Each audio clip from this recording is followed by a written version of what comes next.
Good evening, everyone. Welcome to Moment of Truth with Ami Chen Mills on this Monday, March 17th, 2025.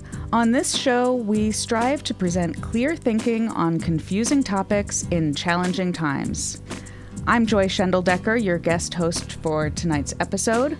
I'm honored to be joined by Santa Cruz County Public Defender Heather Rogers for an in-depth discussion on the state of holistic public defense under the Trump administration, both locally and nationwide. We'll also examine how the passage of California Proposition 36 and 6 last November is impacting clients in the justice system, and explore efforts to re-decriminalize nonviolent, low-level offenses and advance restorative justice at the county and state levels. Roll up your sleeves, come as you are. Prince Charming is the enemy. Fight like a woman. Moment is now. Fight like a woman. Show you how. Girl, forever. Reach for the moon and the stars. Fight like a woman. Don't hold the punchline, baby. All right, that was a piece of Fight Like a Woman by Sihasin. That's an indigenous metal band that I recognize you all check out. I love the fight song, Joy. Awesome. I'm going to add that to my lineup. Awesome. That's great. Yeah. Maybe we can start a shared playlist. Let's do it. Just like... Yes. Fight songs. Yeah. Fight songs for the revolution. Absolutely. Okay. Fabulous. I'm on it. Okay. So last October, we sat down to discuss the shifting legal and political landscape for people experiencing homelessness in Santa Cruz and across the country. We talked about the Grants Pass Supreme Court case and its devastating implications, effectively criminalizing sleeping outdoors. We also explored systemic factors driving homelessness, the role of eviction defense and shelter options, and how public defenders can push for supportive rather than punitive policies. Your office has been leading the charge on holistic defense, integrating social workers and client advocates to help people secure housing, health care, and stability alongside legal representation. One of the key themes of our discussion was the difference between treating symptoms of homelessness, raids, citations, forced displacement, versus addressing the root causes. As you put it, when we criminalize homelessness, we are criminalizing someone's very right to exist. Listeners can find that interview on the Moment of Truth Dispatch on Substack. Santa Cruz County still has scarce shelter beds, few safe camping and parking options, as well as very limited extreme weather shelter provisions for cold, rainy, windy weather like we're having right now, and it hasn't been quite enough to trigger the shelters opening, as well as skyrocketing housing costs. In the absence of meaningful solutions, punitive measures continue to destabilize already precarious lives. Heather, can you start by giving us a general sense of what's happening in your office these days? Yeah, I'd be happy to. I mean, it's a challenging time. I think it's a challenging time for Santa Cruz. It's a challenging time for public defense. It's a challenging time for compassionate, courageous social justice warriors everywhere, and we're feeling it. So we opened on July 1st, 2022 with an ambitious community-based whole person defense model, where we have interdisciplinary teams that wrap around clients to really address the full legal and social needs that clients have. My clients never come to me with just charges, right?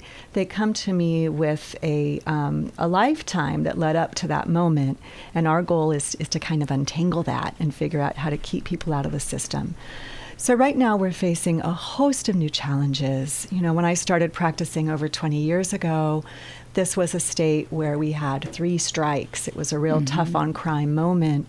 And so we really, learned how to be defenders in that space of heavy criminalization of poverty, which is always what we're on the front lines of as public defenders.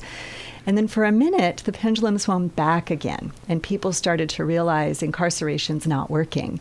Incarceration doesn't make us safer. Incarceration doesn't make us healthier. Incarceration is simply a doubling down on the systemic racism that we've experienced in this country for over 400 years, and that was great.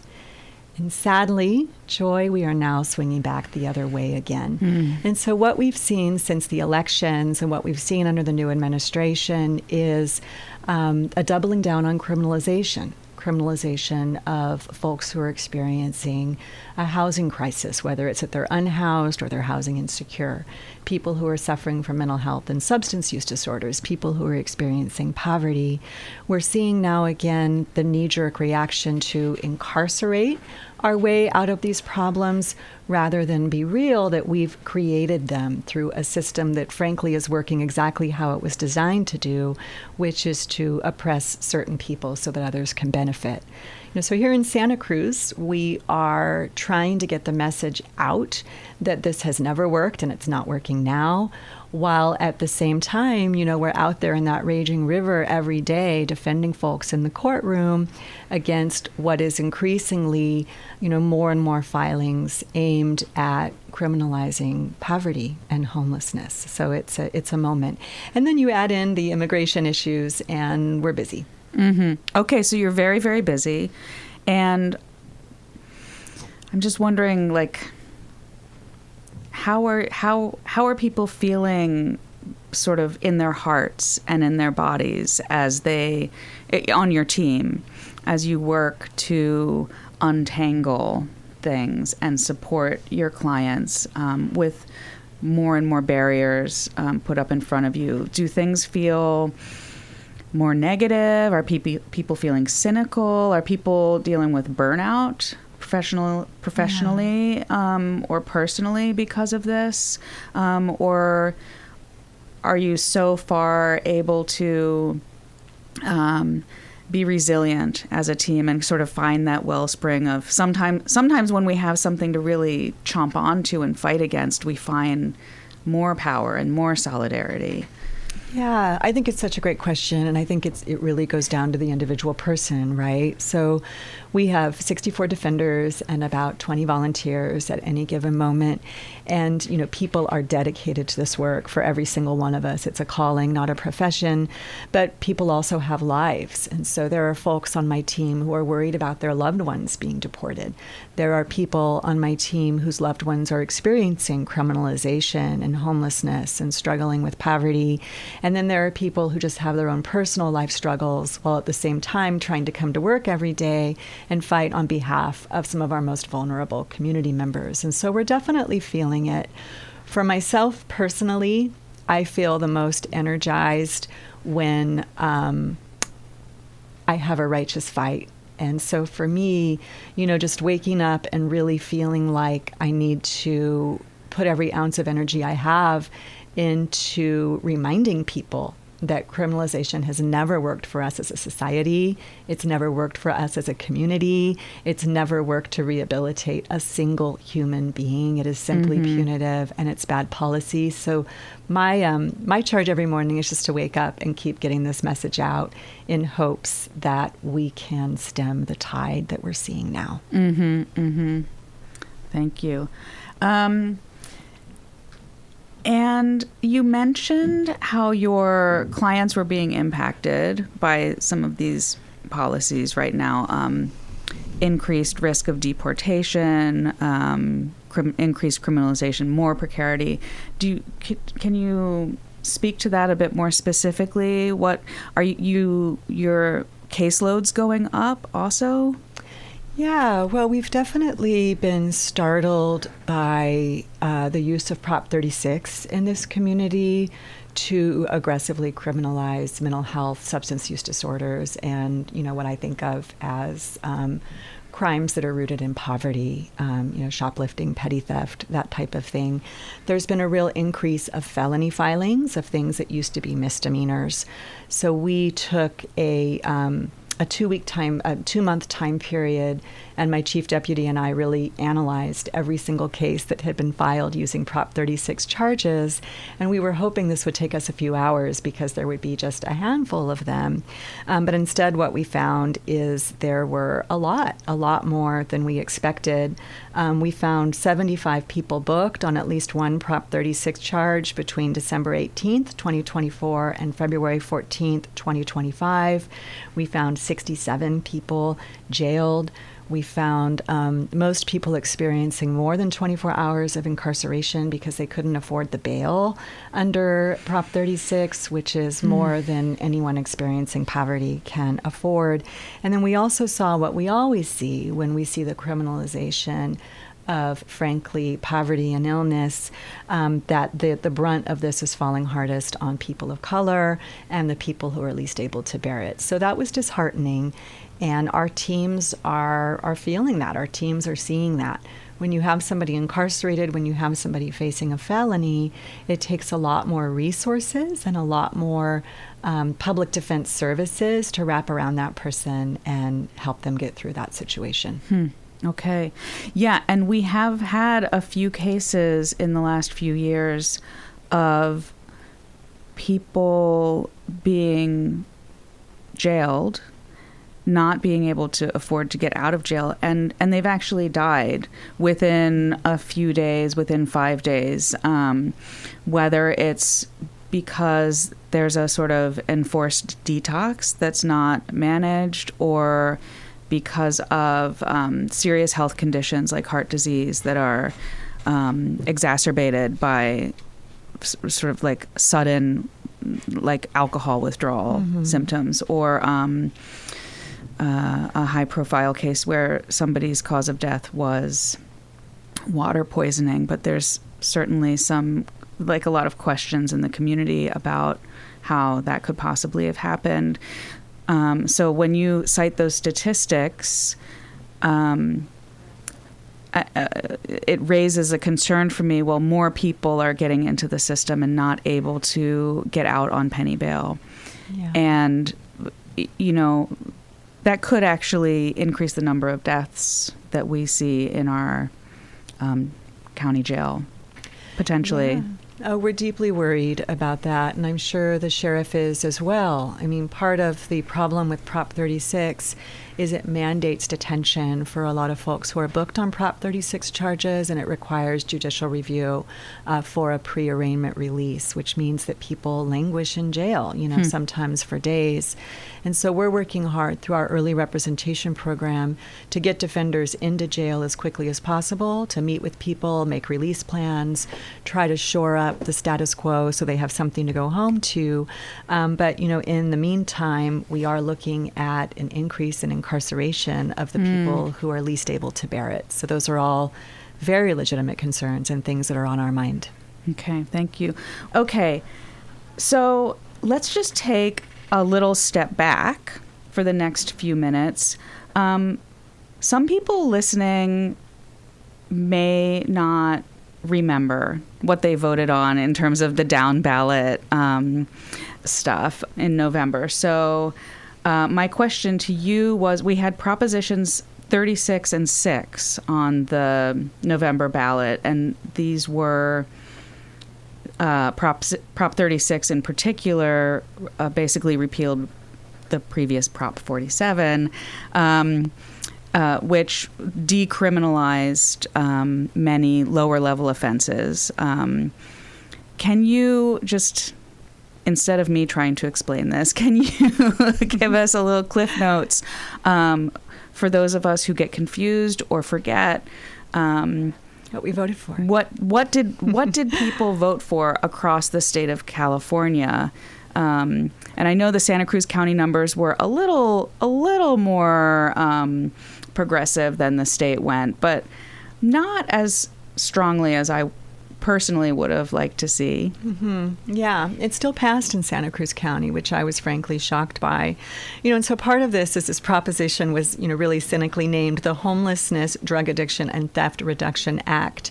And a lot of folks thought that somehow it came with treatment, that it was a carrot and a stick approach to substance use and shoplifting, when in reality it really is just a stick and stick approach. There was no carrot.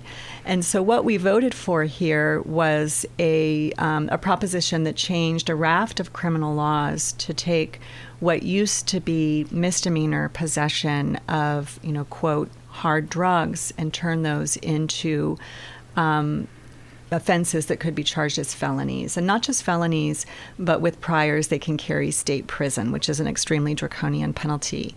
We also took petty theft with 2 priors and made that a crime that the DA can charge as a felony if they wish. And felonies, for folks who may not know, felonies carry up to state prison, which is a big deal. And we know that our state prisons are overcrowded and that, folks there are struggling. There's not great health care. There's not great mental health care. And nobody comes out of prison less traumatized than when they got there. Let's just put it that way.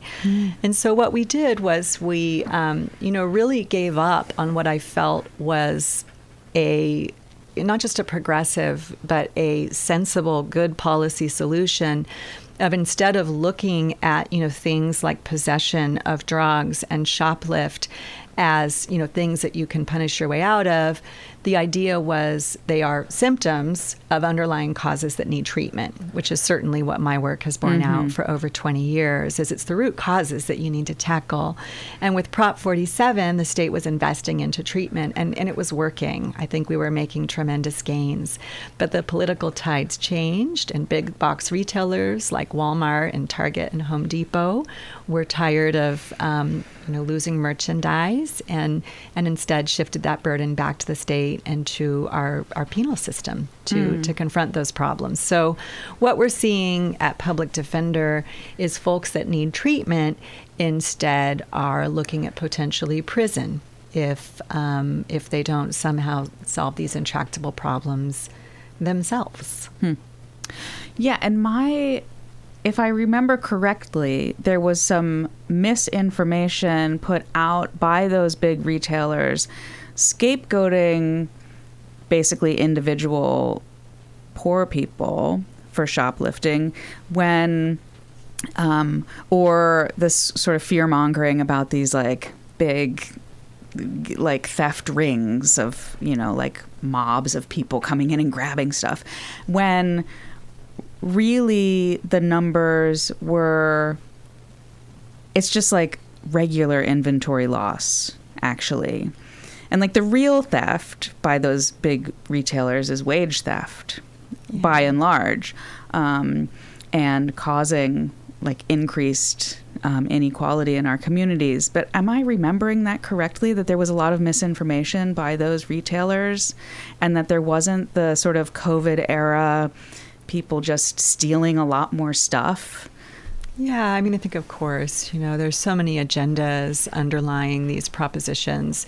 And this one in particular was insidious because when I would chat with people, on the street or, folks, the parents of, my kids at school, they were voting for it because they thought it would lead to treatment, right? And in reality, it does the opposite. It actually drains treatment dollars away, puts that money back into prosecution and incarceration, and it jeopardizes many of the programs we have in this community to treat mental health and substance use disorders, to care for and provide services for our victims, and to actually address the root causes. And so it was a wolf in sheep's clothing. It was exactly packaged as the exact thing it wasn't. And sadly, the voters of California fell for it. And now we're seeing the fallout in our courtrooms. Yeah.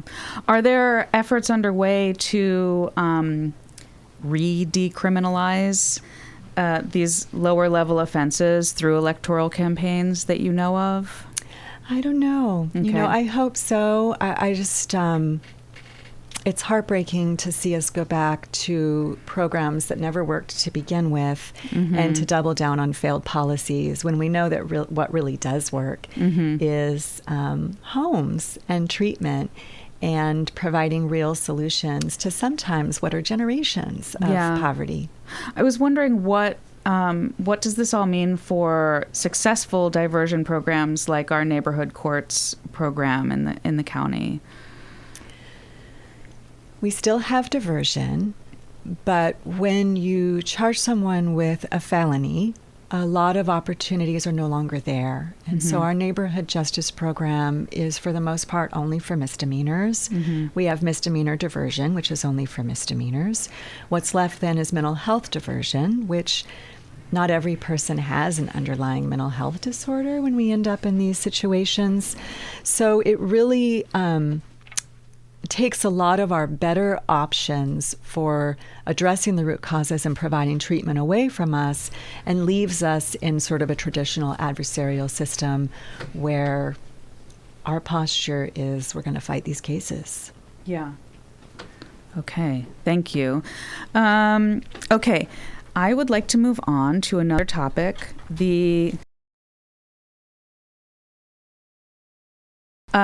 Fremont encampment ban, that essentially they're trying to ban sleeping outside.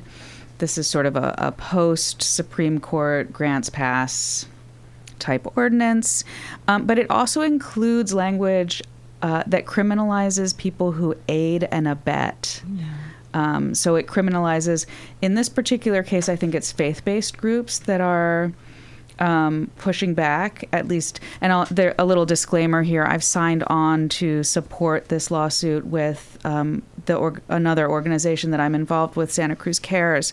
And I'm not that involved, and I'm not as well informed as I could be, but that's my understanding. The petition that I've seen is coming from the perspective of faith-based groups. But so you're familiar with this case. You've got eyes on it. Yeah, I mean, it's kind of the most extreme version of what we worried about when the Supreme Court decision came down. It's not just criminalizing the state of being unhoused, but it's also criminalizing compassion, right? It's criminalizing what I think is a natural human response to another human being's sense of crisis, which is to help. It is deeply troubling. Mm-hmm.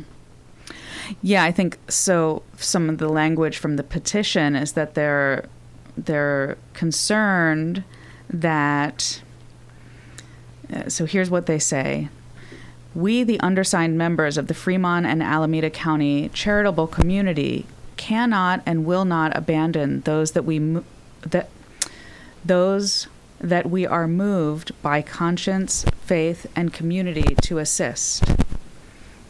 We cannot allow tents, tarps, sleeping bags, blankets, and other means of survival to become instruments of criminality."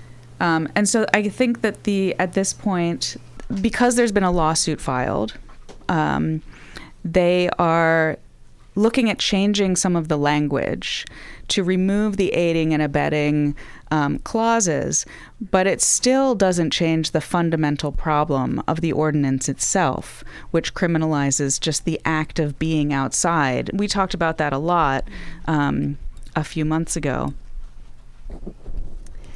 Yeah, exactly. I mean, this idea that you can criminalize someone's very existence, sleep is not something that we can just stop doing by fiat when a legislator decides we're not allowed to do it anymore. And I think it's especially tough in this period where it's an assault on benefits, an assault on social services programs, an assault on the very things that might lead to folks having permanent shelter, and now we're doubling down instead on also, criminalizing existence and criminalizing the folks who exercise compassion in response to it. Okay, thank you for that. You are listening to KSQD Santa Cruz, KSQT Prunedale, K-Squid 89.5, 89.7, and 90.7 FN. You can also listen live online at ksqd.org or the 2-week archive on demand. KSQD thanks GPI Builders for supporting this program. GPI Builders is a locally owned and operated full-service construction company with more than 10 years of experience and expertise. GPI Builders specializes in home additions, ADUs, and residential remodels throughout the Bay Area. For more information, 1-800-916-8343 or gpibuilders.com. Thank you, GPI Builders, for supporting community radio K-Squid.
Welcome back, everybody. That was Fire to the Cages by Clay Benally. And we are here with Heather Rogers, Santa Cruz County Public Defender Extraordinaire. We were talking about the Fremont ordinance and the lawsuit against it before the break. Is there anything you want to revisit about that before we move on to the next topic? You know, I just have a lot of hope that that is not a place that our community will go, right? You know, so far we have not. And I think Fremont is a cautionary tale of how extremely divisive statutes and regulations can be to communities that really need to come together to solve these problems. Yes, in more productive ways. Yes. Yeah, thank you. Okay, so most of our conversation previously and tonight has centered on the criminalization of houselessness, but I'd like to broaden the scope a little bit. In recent weeks, we have seen some high-profile cases, like the Columbia University grad student Mahmoud Khalil's arrest for the work that he was doing there. And we also learned in our local news this week that one of our very own UCSC students is being prosecuted by the Santa Cruz County District Attorney for their Palestine Solidarity campus protests last year. So my question for you, Heather, is, are cases like these on your radar? Does your office represent cases like this? And how does your team navigate public defense when it's so politically charged? Yeah, such a good question. There's a lot going on there. We do represent every person in Santa Cruz County who is charged with a crime or facing an involuntary commitment and cannot afford to hire an attorney. And the truth is that very few of us can afford to hire an attorney, which means that case and nearly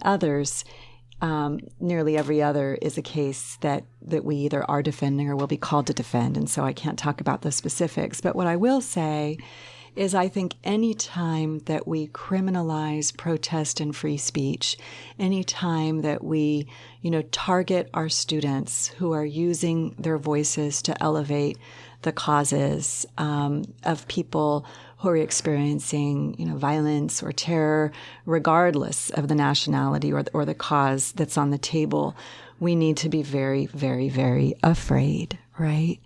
This country in its most optimistic sense was founded on this idea that we can think and believe and say what we need to and what we want to as free-thinking human beings.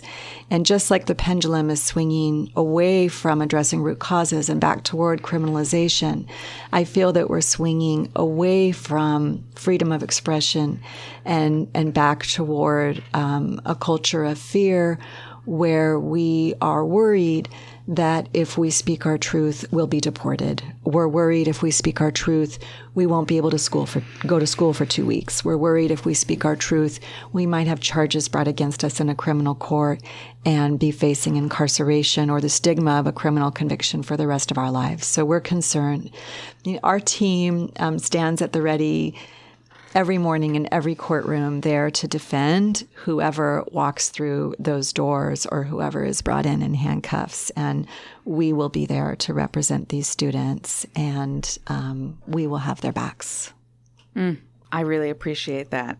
Yeah, that sort of just fierce defense of people working for freedom, liberation. One thing that came up for me when you were speaking just now was that, yeah, for you and me and many, many of our listeners, we do have this expectation that we have civil rights that will be respected, that we have constitutional rights that will be respected. But in terms of the founding of our country, I think it's always been built on exclusion and othering and, first of all, Indigenous people and Black people not having rights and representation, not being considered human. And this is maybe a bit of a side note, but as we recognize and speak to and try to mobilize against fascism in our nation, in our own communities, because I do actually think that the district attorney prosecuting a student protester is part and parcel of a fascist authoritarian regime of control. People can debate what exactly fascism means in particular times and places, but I think there's an element of America, the American dream, that has never been universal for everyone. And I'm sure that's true for a lot of your clients. Like you have a disproportionate client base of people who are BIPOC and poor, right? So I suppose that's a little side note, a little piece, but that I don't expect you to respond to exactly.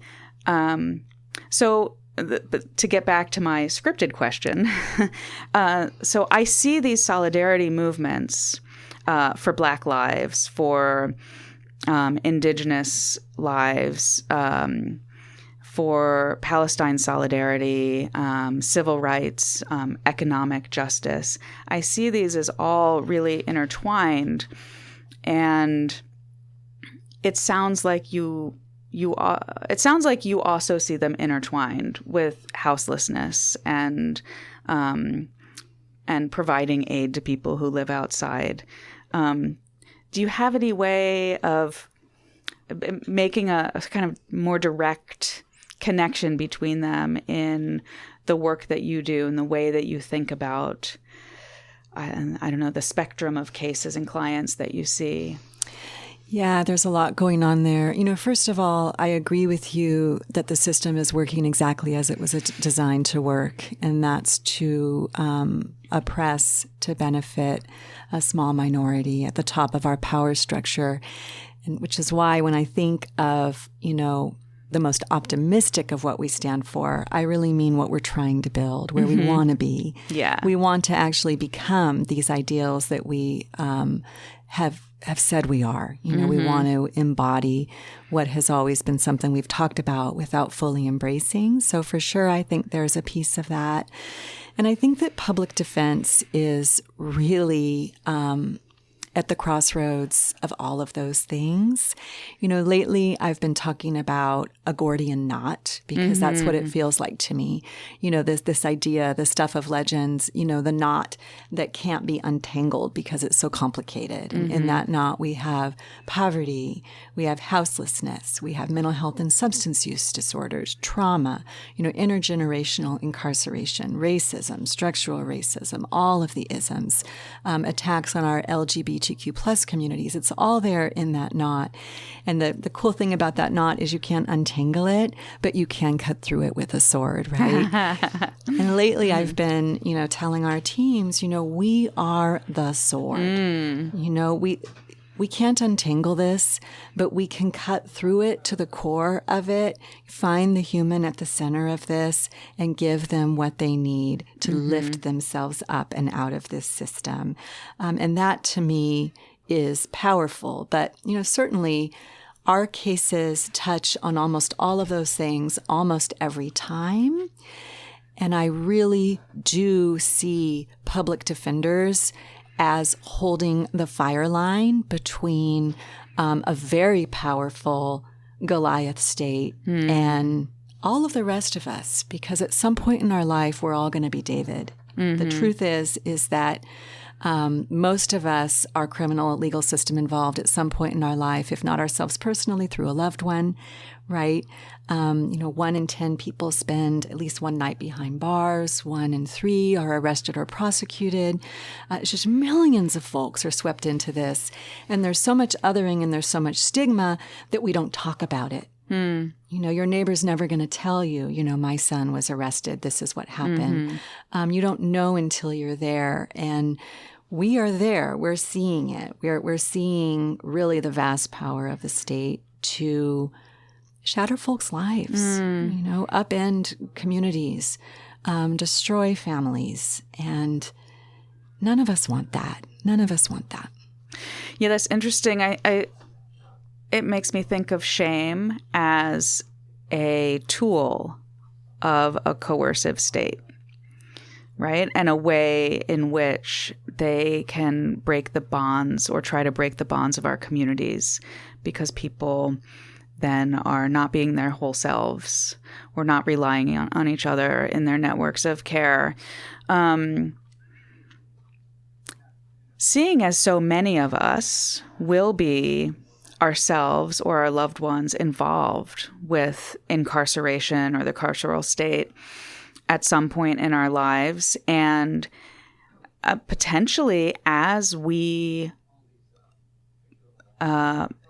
people mobilize to do mutual aid in their communities, to start community gardens, to protest, we may be seeing more people who don't think of themselves as subject to criminalization actually being arrested. And for some people, it's actually a badge of honor, of course, like a point of pride.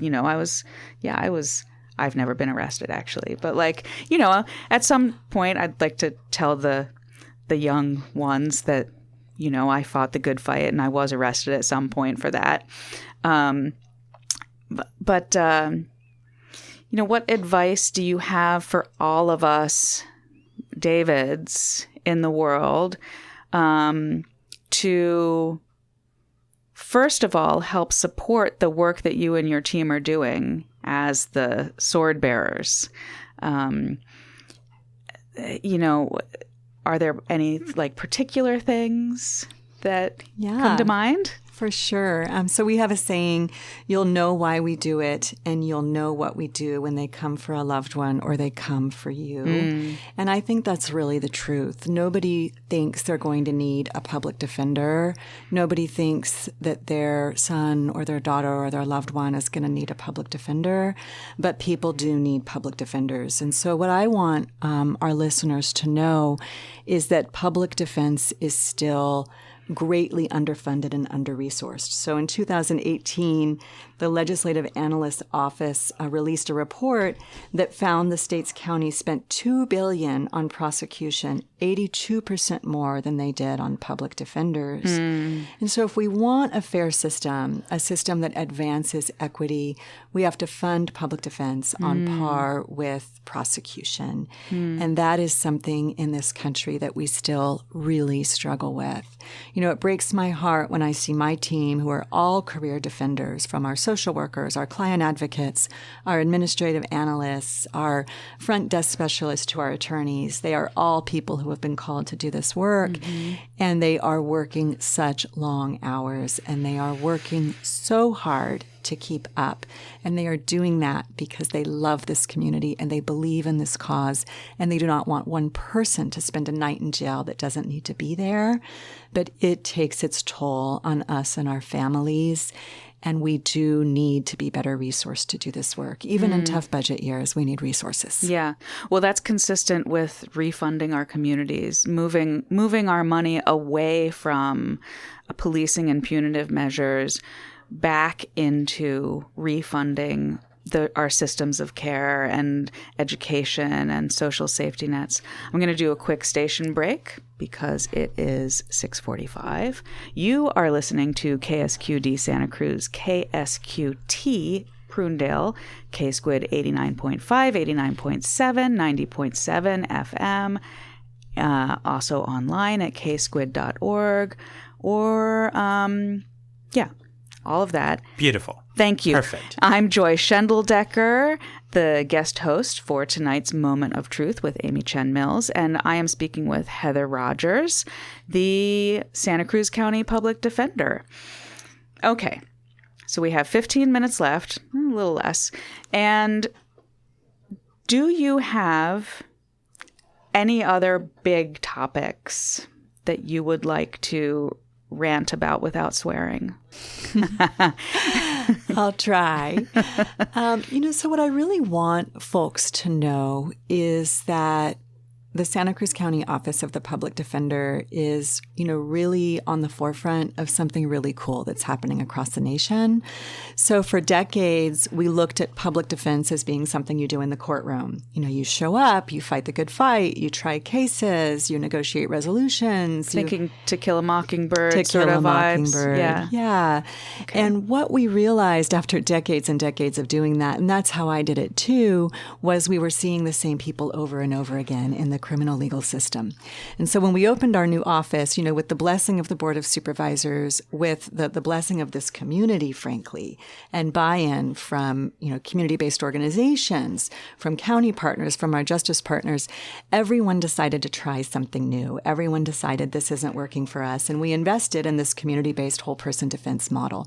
So what I want Santa Cruz to be super proud of is the rest of the nation, the rest of this state is watching us and going, if they can do it, we can too, right? We really have become a beacon of addressing the root causes of system involvement, interdisciplinary teams where social workers and advocates work side by side with attorneys and investigators to figure out what clients need and to keep them out of the system. And it's working.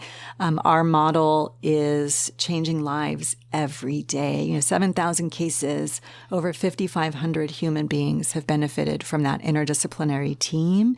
And what that looks like to them is somebody sitting down, doing a holistic interview, finding out what they really need, who they really are, and where they really want to be, and doing everything in our power to get them back there. So good job, Santa Cruz. Once again, we've looked at this intractable problem, this Gordian knot, and we have found a way to cut through it. And that's because of our listeners and the people who believe in us.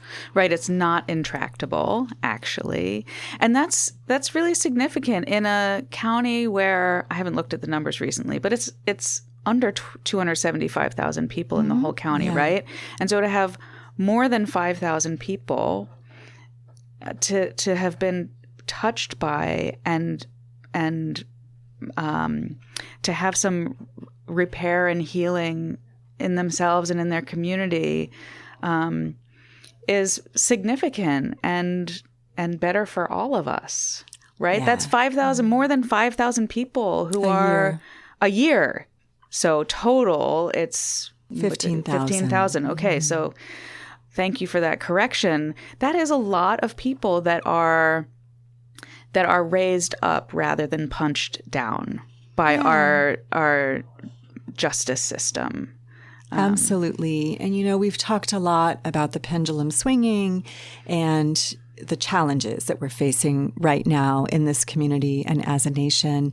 But I just want to lift up also the amazing progress we've made and the things that we have done. I mean, for a Democratic board to believe enough in public defense to start a new county office and to appoint me to be the public defender when I came in swinging with this huge vision for what I felt that we could do, and for people to say, yes, go do that.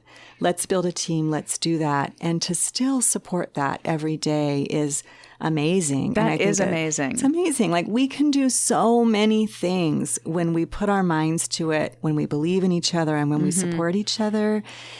And I think we can do so many more things if we stay positive and work together. Yeah. And double down on that positivity and resist the temptation to go back to some familiar feeling, punitive way of being. Yes, exactly. And I have to say, too, I was a line trial attorney for 18 years, working in the trenches, not pulling punches, really just fighting tooth and nail, scrapping for everything I got. And when I became the public defender, it was really heartening to be able to reach out to the sheriff, the chief of probation, the chiefs of police, to the DA, and to, have them take my calls, to have them sit with me and have coffee, to have them listen in ways that I think give me hope, right? So we're seeing these new numbers around Prop 36. We're going to be talking about it. And I know that people are going to be answering those phones and hearing what I have to say and, thinking about what this looks like on the ground. And that's because in Santa Cruz, for all of our differences, I think we live in a community that is also collaborative. And that's been something that just gives me so much hope. If we're willing to listen to different opinions, going back to the protesters, if the DA is willing to hear me out, right? There is hope for something different tomorrow. There is hope for new policies. There is hope for decarceration. And I really, truly believe that in Santa Cruz, we still have that. Good, good. Yeah, we have a new sheriff also. Yeah. And the relationality of all of this, that's something that all of us can do, is to build our own relationships with our leaders and talk to them.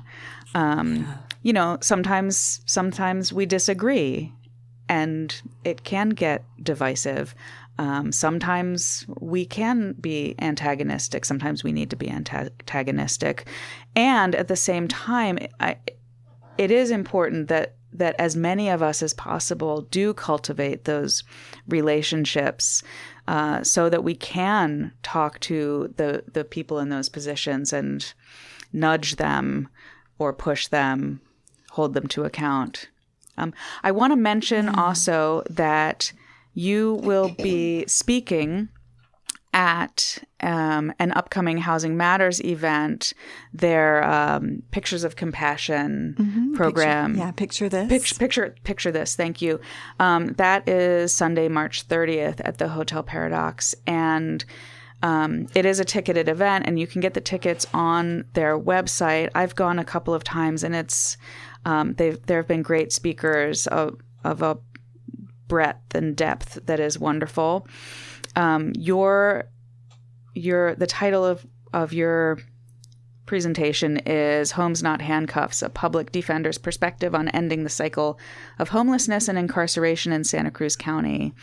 So I wanted to plug that if people want to hear more from you at an event that should be great. Yeah, thank you. It's an honor to be speaking there. There will be folks who are impacted by houselessness, community activists, just a lot of different voices.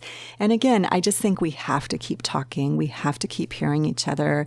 We have to keep those channels open, and we have to stop othering, and we just have to stop the divisiveness. Whether it's here locally, politically, I think sometimes it's easy to, blame the DA or blame the sheriff or blame the public defender or blame this supervisor or that supervisor or this legislator. But when we stop blaming and we start really communicating and talking story about the folks that we're serving, I think that we find that our values align in so many ways that are maybe surprising. I mean, who doesn't want a healthy, happier, safer community? Absolutely. And if we can align around that and figure out how to do it, we're winning. Yeah, absolutely. Thank you. Heather, thank you so much for another thought-provoking and inspiring conversation. I want to say special thanks to our Moment of Truth team, Nyanko Nyasu, our sound and tech engineer, Mei-Ling Obanata, Todd Zimmerman, our research and production people, also myself, Joy Schendledecker, am in that group. Todd Zimmerman is also of Nativerse Studios, wrote our theme song. Kathy Krizik did our logo design, and you can find our podcast and show notes at www.ksqd.org and on all your favorite podcast platforms. Thanks also to K-Squid team and program manager Howard Feldstein for making this show possible. You can contact us at AMI at ksqd.org with your thoughts. And remember, if we don't use our democracy, we lose our democracy. Let's pray it's not too late.